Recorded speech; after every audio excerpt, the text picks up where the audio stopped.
Along with the rest of the country, Children's Day was observed at Polestar Academy in Choraido district.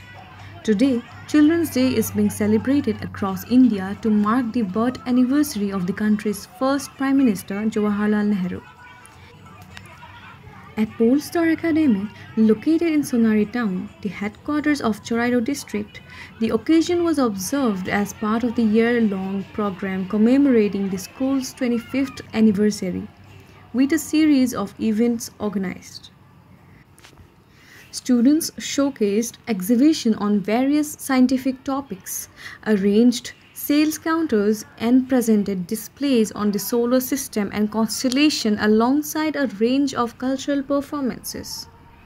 The Children's Day program was attended by Sonari Municipal Council Chairman Tilak Chandra Neok, prominent social worker Utpal Gogoi, and several other distinguished guests.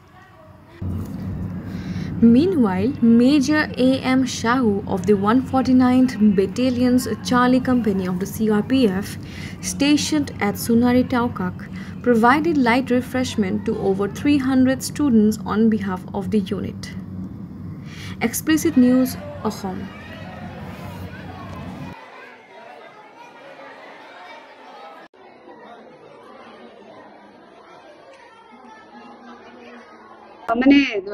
Children's day তো আমি প্রতি বছরে পালন করি, কিন্তু আমার school 25 বছর complete হল আমার স্কুলের, সেই কারণে এবার অলপ বেলেগকে আমি পাতিলো চিলড্রেন্স ডে।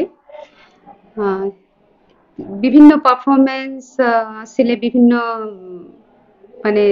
প্রোগ্রাম আছিলে, যেনেকে আমার সায়েন্স এক্সিবিশন, তাৰপিছত আপোনাৰ আৰ্ট এন্ড ক্ৰাফট, তাৰপিছত ফুড কোর্ট, এইবিলাক সব স্টুডেন্টে নিজেই দিছে। আর আর্ট এন্ড ক্রাফট সিহঁতে নিজে বনাইছে, বিকিছে। সেল কাম এক্সিবিশন আছিলে, এক্সিবিশন কাম সেল। আৰু সায়েন্স প্ৰজেক্টৰ সায়েন্স এক্সিবিশন আছিলে, বিভিন্ন প্ৰজেক্ট আছিলে, যেনেকে ৰেইন ওয়াটাৰ হাৰ্ভেস্টিং আছিলে, উইন্ড মিল আছিলে, তাৰপিছত ভলকেনিক ইৰাপশন আছিলে। তো এনে ধৰণৰ আৰু ক্লাস 2-3 বাচ্চাবিলাকে সিহঁতে সায়েন্স ম্যাজিক বুলি কিছুমান এক্সপেৰিমেন্ট দেখুৱাইছিলে। এক্সপ্লেনেশন খুব ভাল কৰিছে, ভাল লাগিছে।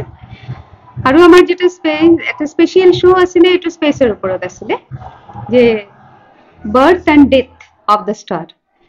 তো 9ৰ স্টুডেন্টে এটো প্ৰেজেন্ট কৰিছে, খুব ভাল হৈছে। ইংলিশত প্ৰেজেন্ট কৰিছে, লগে লগে তাৰ হিন্দী ট্ৰান্সলেশন কৰি গৈছে।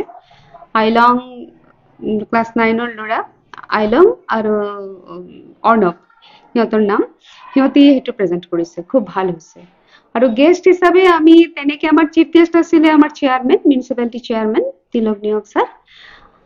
আৰু স্পেশাল গেস্ট হিসাবে উৎপল গগৈ আছিলে, পবিত্ৰ শইকীয়া আছিলে, ৰুণু সন্দিক আছিলে, তাৰপিছত আপোনাৰ বিপুল দে আছিলে, আৰু বহুতো আছিলে, বহুতেই আহিছিলে। আটাইতকৈ ডাঙৰ যেটো আমি আমাৰ যেটো ভাৱনাৰ বাহিৰত আছিলে, যে 149 ব্যাটালিয়ন CRPF ব্যাটালিয়ন টাউকাকৰ, তেওঁলোকৰ লগত আমাৰ এটা প্ৰোগ্ৰাম হৈছিলে। এটো দীপাৱলীৰ আগত তেওঁলোকক আমি দীপাৱলীৰ শুভেচ্ছা জনাবলৈ গৈছিলো তেওঁলোকৰ কেম্পত। তো সেই সম্পৰ্কৰ কম সূত্ৰ ধৰি তেওঁলোক আমাক এই প্ৰোগ্ৰামটো ফ্ৰি দিছিলে, ৰিফ্ৰেশমেন্ট দিছিলে, আৰু সবৰ কাৰণে, যিমান স্টুডেন্ট আছে সবৰ কাৰণে। আৰু তেওঁলোকে ভাল পাইছে, খুব ভাল পাইছে। এতিয়া মই যেটো ক'ব বিচাৰিছো, যে এই প্ৰগ্ৰামটো আমাক বহুত এনকাৰেজ কৰিলে, বিশেষকৈ গাৰ্জিয়ানৰ এই যে পাৰ্টিসিপেশন, এই যে আমাক সাপোৰ্ট কৰা, এই যে আমাক উৎসাহ দিয়া, আমাক বহুতখিনি সাহস দিছে। আৰু তাৰ লগতে মোৰ আটাইতকৈ ভাল লাগিছে, যিবিলাক সায়েন্স প্ৰজেক্ট হৈছে সেইবিলাকতো 2-3 বাচ্চা ইমান ধুনীয়াকৈ ইংলিছত এক্সপ্লেইন কৰিছে, মোৰ খুব ভাল লাগিছে। কিন্তু মই খুব আচৰিত হৈছো এই স্পেসৰ যেটো শো হল, ক্লাস 9ৰ স্টুডেন্ট, সিহঁতক জাস্ট মই কৈছিলো যে স্পেসৰ এটা প্ৰজেক্ট লাগে, স্পেসৰ এটা শো লাগে। তো সিহঁতে মোক কৈছিলে যে birth and death of a star. তো মই কৈছিলো যে এইখিনি কথাটো সাধারণ মানুহে কেনেকে বুজি পাব। তো সিহঁতে মোক কৈছিলে যে ম্যাডাম আমাৰ ওপৰত এৰি দিয়ক, আপুনি চাব, আমি আমাক লৈ ইংলিছত কইলে নহব বাবা অকল তোমালোকে ইংলিছত কবা সবাই কেনেকে বুজিব এটো অসমীয়া আৰু হিন্দী ট্ৰান্সলেচন লাগিব তো সিহঁতে মোক কৈছিলে আপুনি কৰি দিব না মোৰ তো মই একদমই নহব ক'লে ঠিক আছে আমি অসমীয়া কৰিব নোৱাৰো আমি ইংলিছত কৰিম তো মই যেটো দেখিলো মই আচৰিত হলো যে ইমান বাচ্চা বাচ্চা স্টুডেন্ট সিহঁতে কেনেকে এনেকুৱা এক্সপ্লেনেশন দিলে তো সেই কাৰণে মই সিহঁতক মানে ভেৰি গ্ৰেটফুল টু দেম শিকিলো সিহঁতৰ পৰা বহুত